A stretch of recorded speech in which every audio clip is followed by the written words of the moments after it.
It was just like the saddest time of my life. Just like it was just like classic, like teenager going through it in high school. But no one was very supportive of really anyone, or any of the kids really. I like stayed after school all the time, worked on it all week. Only had like 2 weeks to do it probably. Worked on it a lot. I thought I made a banger. I was hyped on it, and yeah, ended up winning the contest, and we got to go on like the town radio station. I guess that's like what my style is reminiscent of too. Like me as a toddler, like I had a bowl cut, and I kind of wear similar clothes, and like they fit me kind of the same. Hi, this is Lauren Engel. Today I'm here with GUS DAPPERTON. Hello. So you were born in like upstate, right? Yes, upstate New York. Yeah. Warwick, New York. Yeah. Were your parents from there as well? Yes, my dad was from Queens and then moved to Long Island, and then he moved to Warwick, and they met in Warwick. Yeah. So and they do business, right? Is that why they moved? Yeah, well, my mom is a teacher and my dad is a healthcare consultant. Oh. Where do you think you got your creative side from?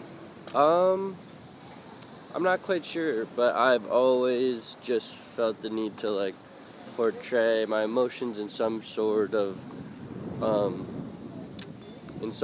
creative outlet, because I think if I did, it would all build up inside of me, because I'm a very like closed person. So there's definitely like a need to just release all that into something. So I pretty much tried everything, and then I kind of landed on music, and music is just my favorite. Yeah. So. Your dad was playing like Beatles when you were growing up, right? Like a lot of rock, I guess. Yeah, lots of like dad rock stuff. Like Beatles, Beach Boys, Bruce Springsteen. Oh, same exactly as my dad. Yeah, David Bowie. But then he would play like a lot of hip hop stuff too, a lot of 50 Cent. Yeah. And you were and you were into like skateboarding when you were younger. Yeah. I still am now, but I tore my ACL and my meniscus in high school, so I couldn't skate for a while. But I'm back in. How do you describe yourself back then, growing up?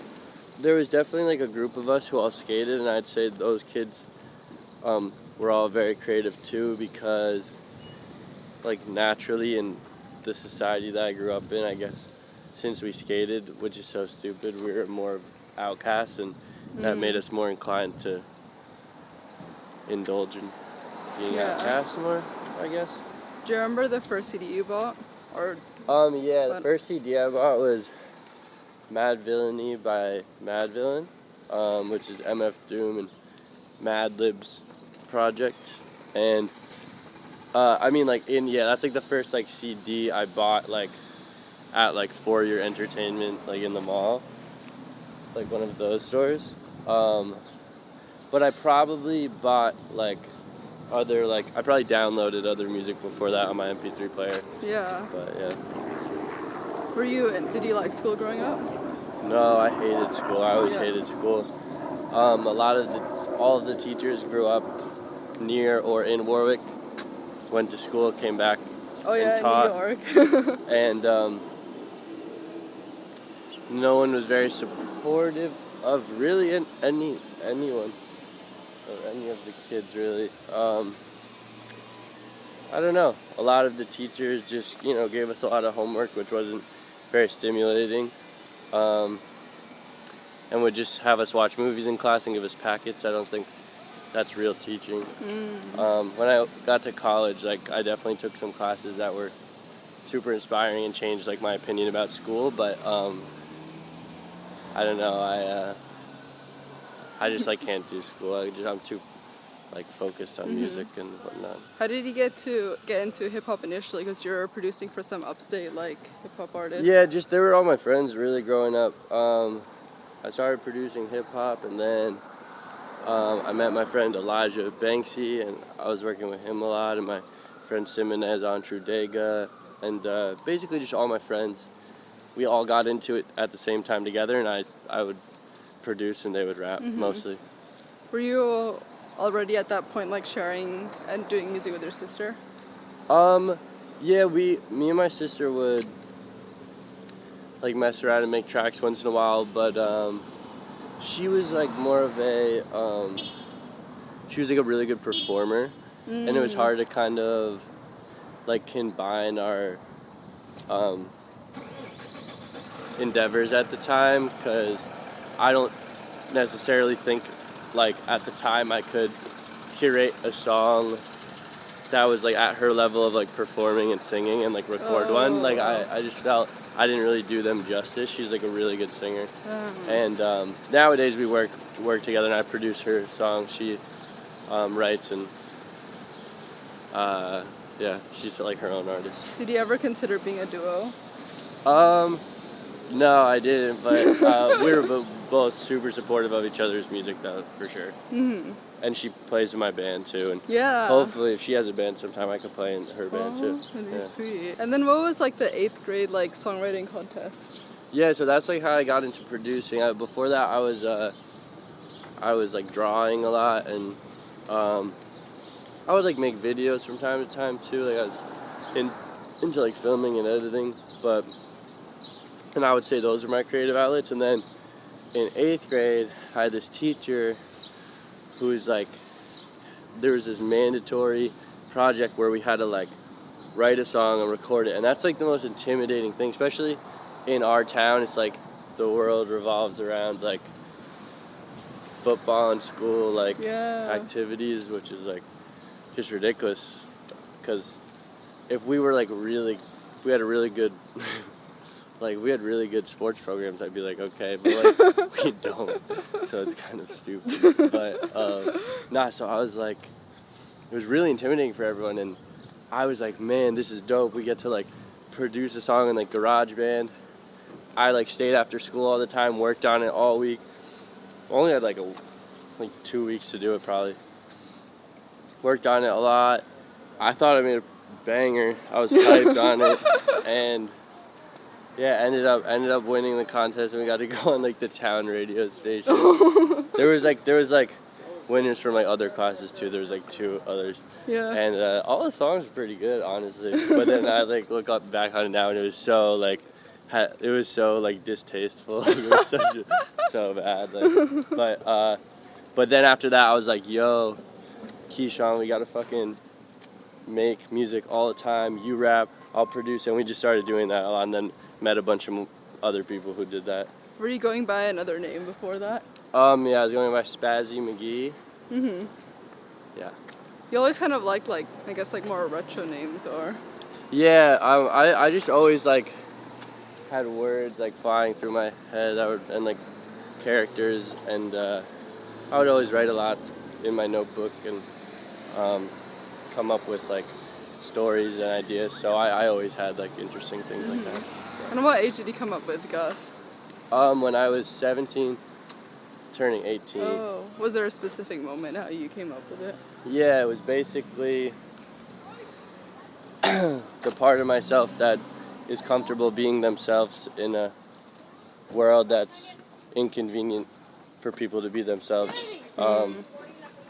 That's how I labeled it, and it was just kind of in the back of my head, really. And then towards the end of high school, you changed from like hip hop to more dream pop. What was the reason for the transition? Yeah, so it was kind of just like a flick of a switch, and I was like, I really want to, have my own voice regardless of what it sounds like in my songs, and I want to compose original music because I just like kind of came at, I was just like, I just have to do this in order to survive, like just like give everything into the music, and regardless of what it sounds like, it just has to all be me. I don't know. But were you listening to more like dream pop music, or like what was the there wasn't anything in particular that inspired me like to go in a certain direction, but I like went back to like the music that I grew up on as a kid, and was like went kind of back to like a nostalgic time for me and what that may have sounded like, and the combination of all those influences like my parents put me on to and things like that And I think that's how I kind of like I guess that's like what my style is reminiscent of too. Like me as a toddler, like I had a bowl cut and I kind of wear similar clothes and like they fit me kind of the same. But yeah, it's just like the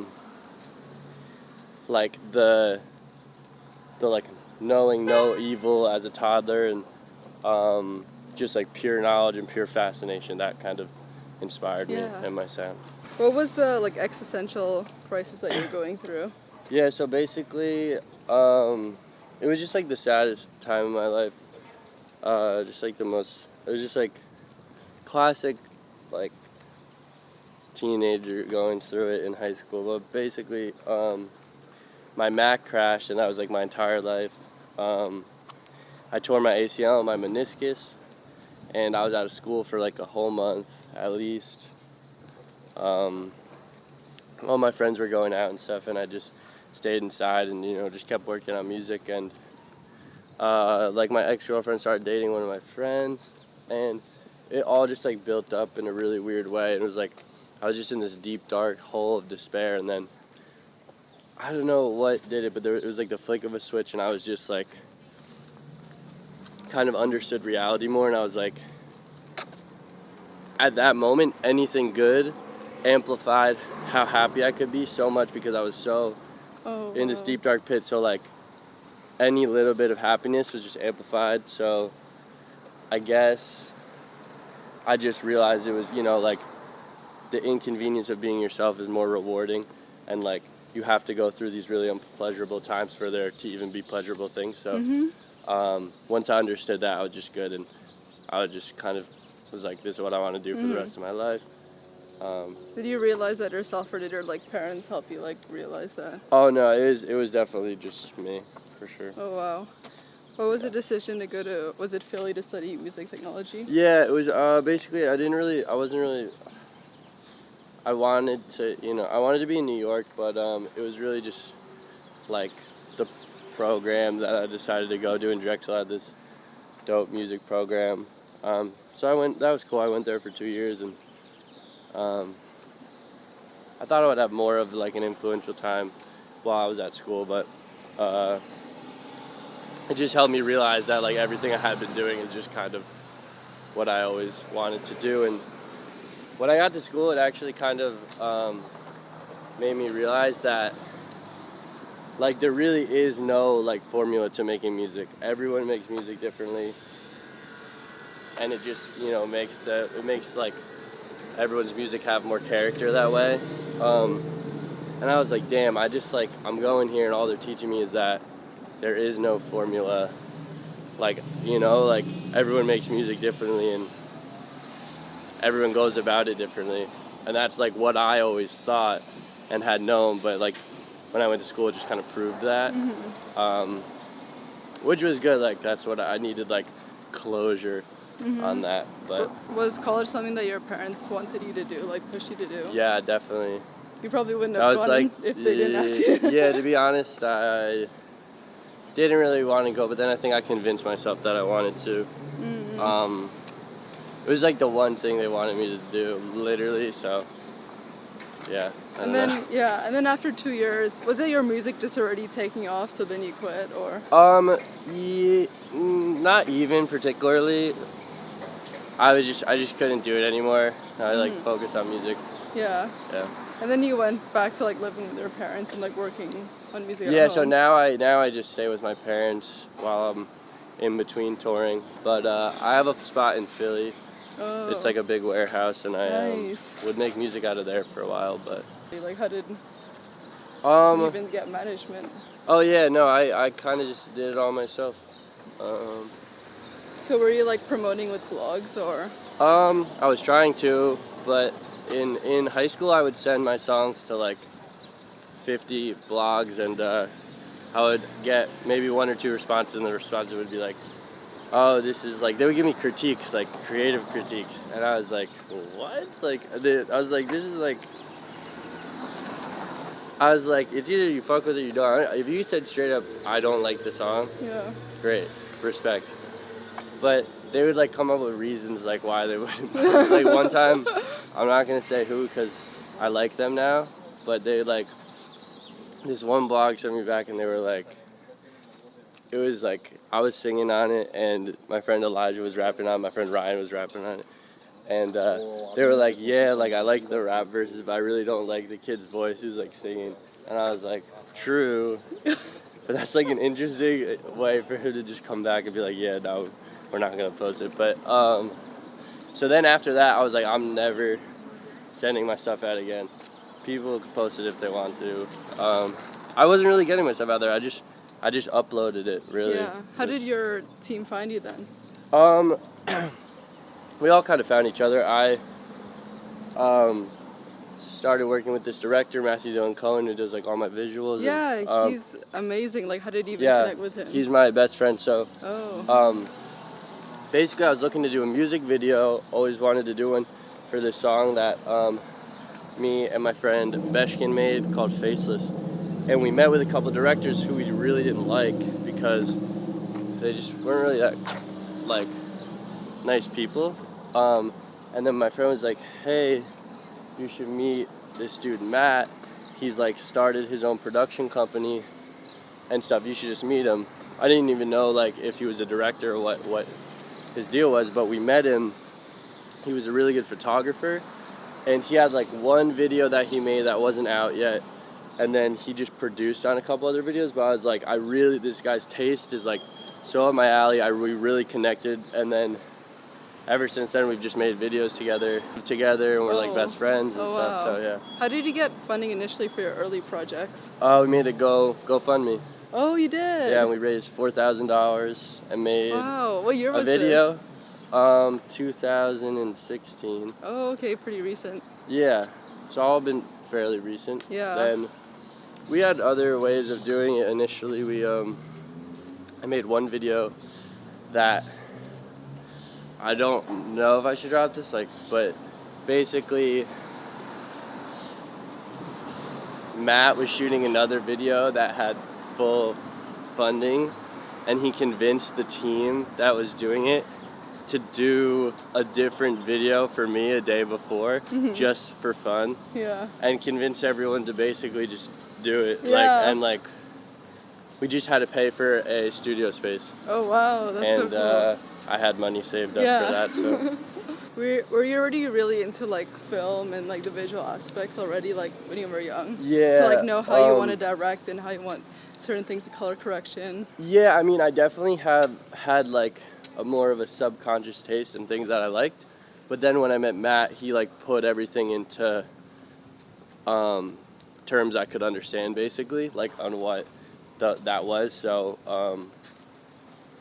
yeah, I definitely wasn't like that involved like technically with film, but I definitely like have a very specific taste, and I really trust Matt in like portraying myself visually. Like I don't really trust anyone else with it, so. And I guess it's kind of like the YouTube videos that people started finding more and more of your stuff, the stacking. So you kind of like got a lot of your fans from these videos that you made. Yeah, I mean, yeah, I think the videos are super important, and I think the way that me and Matt do it, just since we kind of like have this idea festering in our heads for like 6 months at a time, it's kind of like a really full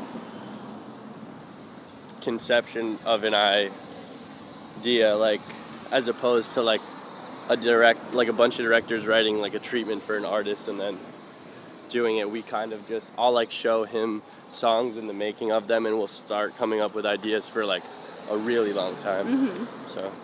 And are you signed now or independent? No, I'm independent. Is that a decision that you want to stay independent?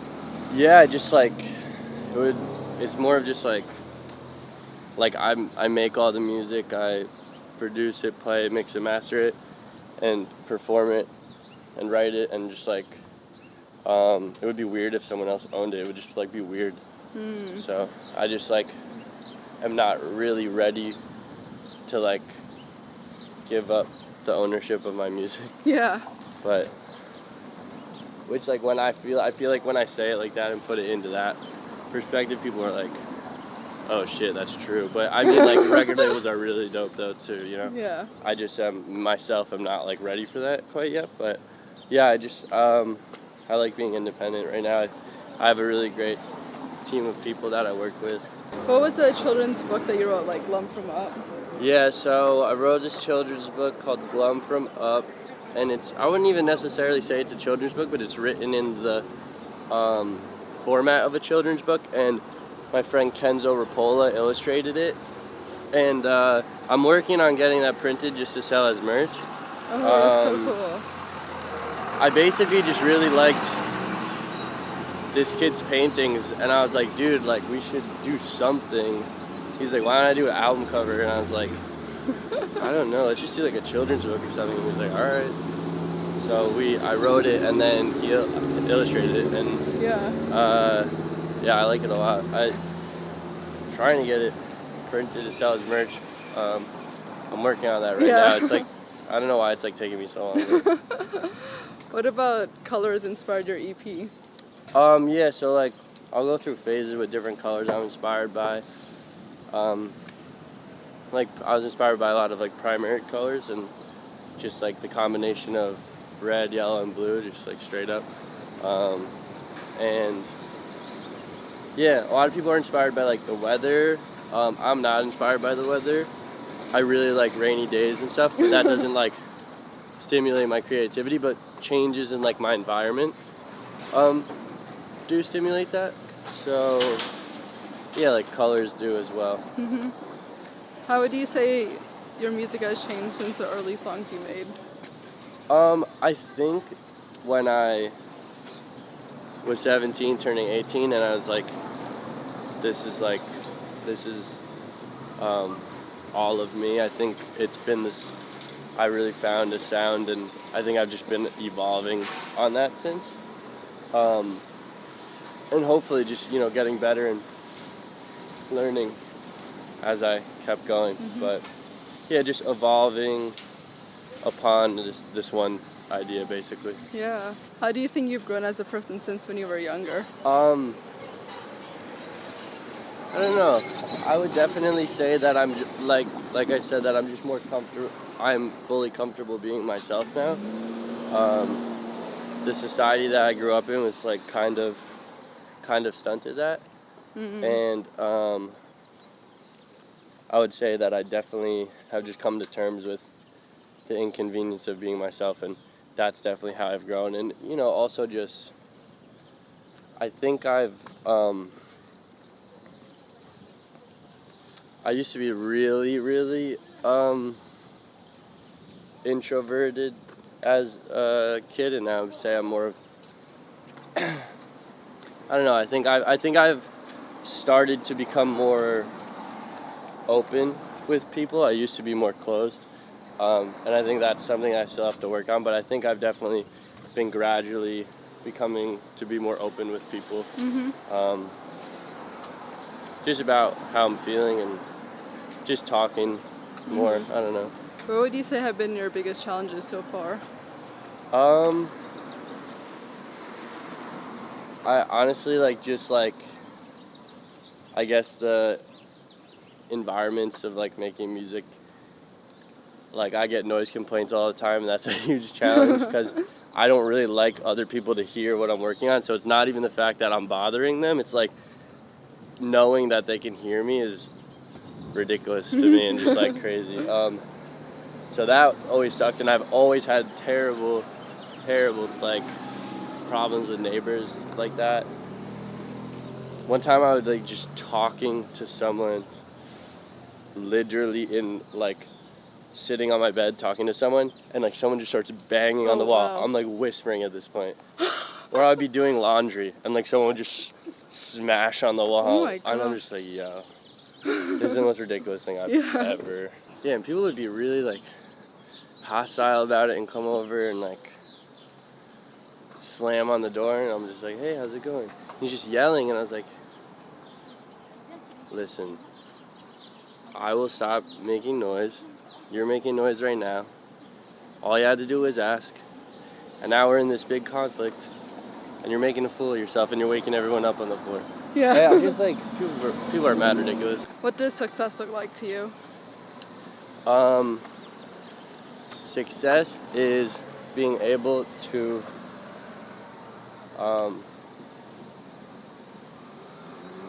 finalize your art and hone in on your craft. And I think that's success, and I think it's just a bonus when you are really happy with the things that you have created. I'm proud of them. I think things you've made you can look back on, and those will take you back to a place that you were when you made them, and hopefully bring back some fond memories, and hopefully bring back some memories that aren't so fond, but know that you've learned from those. I think just being comfortable with all things that you've created. Yeah. What does love mean to you? I don't know. I definitely fall in love way too easily. And The sigh. And I don't know. I'm definitely a hopeless romantic. People really fascinate me, and I fall in love a lot. And it sucks when it doesn't work out, but I don't know. Yeah. Last question. What do you want to be remembered for? I guess I would just like my friends and family to remember me as someone, who could always be there for them. I hope that people that care about me and people that I care about can remember me as someone that was always there for them. Yeah, I love that. This was awesome. Thank you so much. Yeah, of course. Bye. Yeah.